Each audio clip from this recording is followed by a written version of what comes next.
home workout with you. So first thing, as usual, is just our mobility work. So as always, guys, just remember, try your best to keep your mobility work up. So really would recommend trying to get 10-15 minutes at least every day, if at all possible. Okay, so just doing it before you come onto Zoom or before we get started onto your workout, whatever time of the day that might be. Is that alright? So first thing we're going to do today is just our squat mobility work. Okay, so this whole thing should take about 2 minutes. Okay, so what we're looking for is to get down into our squat position. So get into your squat stance that you would normally use. So there's no point in doing this mobility workout here if that's not how you squat. If you squat real narrow, don't do it there. So find where you normally do your squatting from. So heels always on the ground. Remember, we want those knees turned out. So when I get down the bottom, I want to be able to sit up nice and tall. I want to be able to see my big toe. So what we're going to do at the start is we're just going to literally stay down in that bottom position for 30 seconds. Okay, so that's our first 30 seconds, is just staying down in the bottom of that squat. For the next 30 seconds, okay, all we're going to do is we're going to start opening up that hip. So I'm going to rotate, my heels are still staying on the ground, feet are not moving. I'm going to drive that knee out, switch across, drive that knee out, shifting from one side to the other, really opening up those hips. That's our next 30 seconds. From there then, we're just going to try and look at the soles of our feet. Okay, so again, trying to keep those hips down as we do this. So looking, rotating that foot all the way up and down, doing that, switching between each side for 30 seconds. And then the last thing we're going to do is we're going to drive elbows out as our knees are trying to drive in. So you build this up.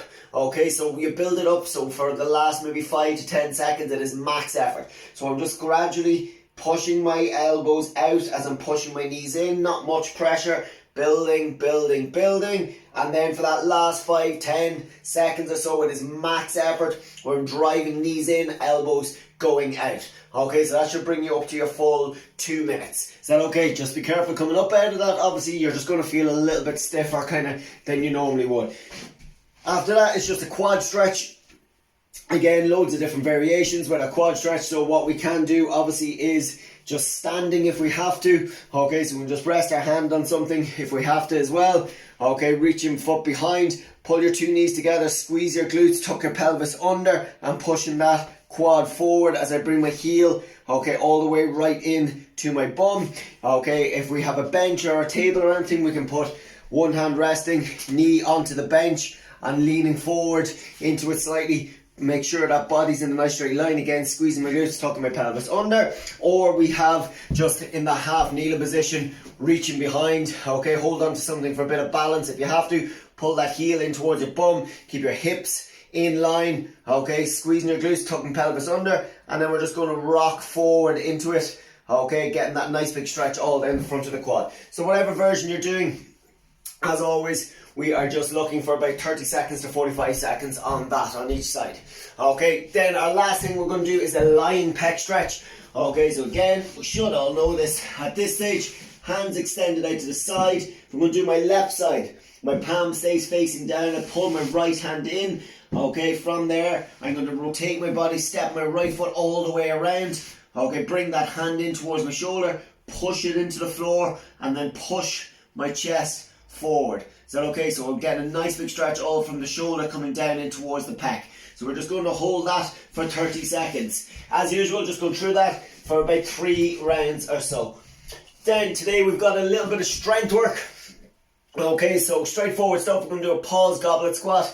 Okay, so as I always say with the strength work, this is all depend on what weights you have available to you. So we don't know who has what they brought home, what they might have had at home and stuff like that. So you have to obviously think, okay, I'm doing strength work. So this should be challenging to a certain extent. So what you're looking for, okay, is we're talking probably about 6 to 8 reps. Okay, 6 to 8 reps, and we're talking a 5 to 10 second pause. Okay, so if you have a very lightweight, that's for you. You want to be looking at maybe doing the full, okay, 8 reps, and then you'll be looking at close to the 10-second actual pause. Is that alright? So you just line yourself up with how it feels, how the weight is, what you actually have available to you, okay? So a pause goblet squat, whether it's dumbbell or kettlebell, okay, getting into position. Remember, it is a squat. We want to be training the squat as much as we can, so when we get back, okay, it just doesn't feel as awkward or as different as it should be. Getting right down,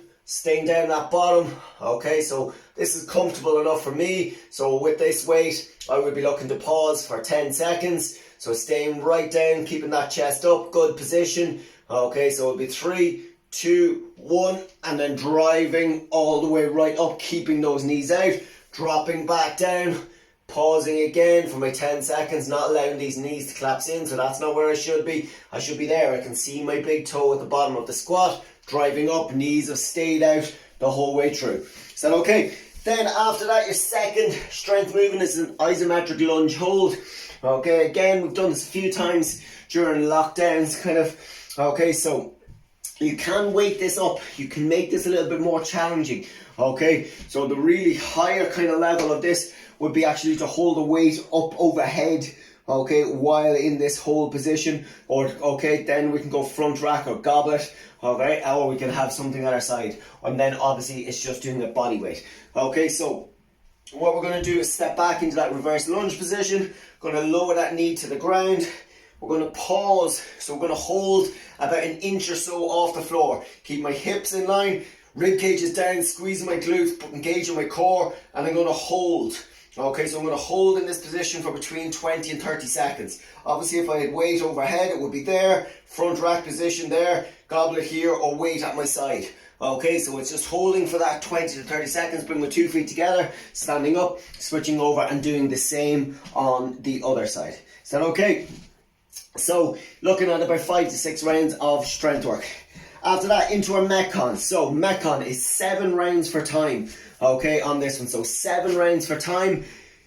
Okay, we are looking, again, dumbbell. I'm just making the assumption most people have dumbbells. If not, it would be kettlebell. You can still do this with kettlebell. Anyone that has access to a bar, you can do the first part of this with the bar. That is no problem.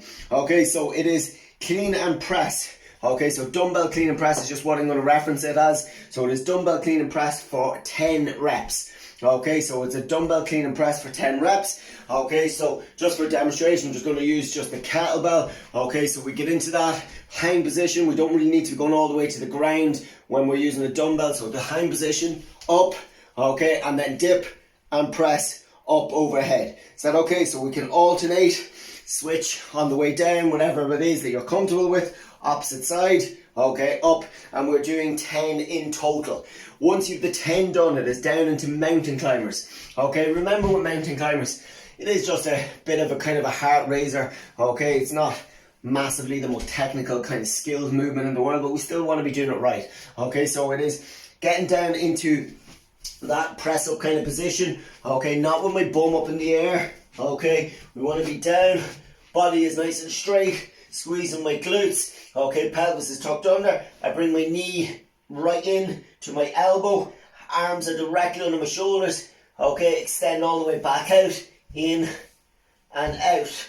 Okay, and you're going to do 30 of those. Obviously controlled, but speeding it up as best you can. Okay, and then last thing you're going to do are renegade rows. Okay, so renegade rows, we're looking for 10 reps. It'll be 5 on each side.